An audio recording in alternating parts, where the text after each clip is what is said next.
In a heated exchange on GB News, Camilla Tominey confronted Wes Streeting about the mounting pressure on Sir Keir Starmer amid Labour's internal turmoil.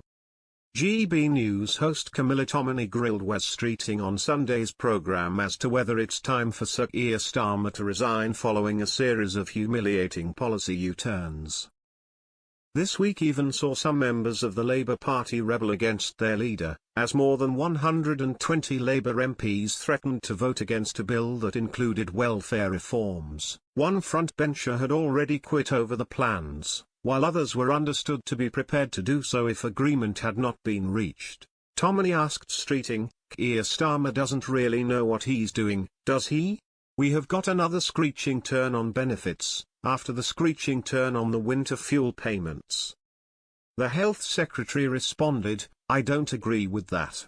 You look at some of the interviews the Prime Minister has done today. One of the things I like and respect about the guy is that when things go wrong, he acknowledges his mistakes. He takes responsibility for it." Starmer offered Labour MPs massive concessions on his controversial welfare bill, a move that gained key rebels and likely saved the Prime Minister from a damaging Commons defeat next week. Leading MPs said they had been promised significant changes, which will cost the government several £billion over the next few years. The compromises on the planned cuts, understood to include applying the changes only to new claimants and further consultation on the most controversial cuts to disability benefits, were made during a tense day of talks with Downing Street. They represent a significant U-turn from Starmer, who had said for weeks he would not change course. One opposition figure said, "They've offered massive concessions, which should be enough to get the bill over the line at second reading."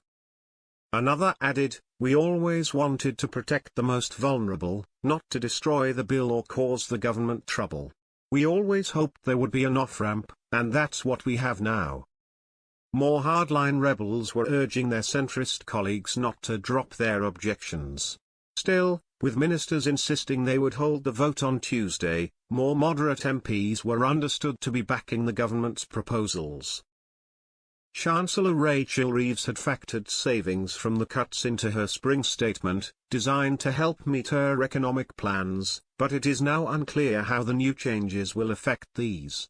Working-age health-related benefit spending has increased from £36 billion to £52 billion between 2019 and 2024, according to the Institute for Fiscal Studies, IFS, think tank. It is expected to double to £66 billion by 2029 without changes to the system. A Downing Street spokesperson said details of how the changes would be paid for would be set out at the budget in the autumn, but said that there would be no permanent increase in borrowing.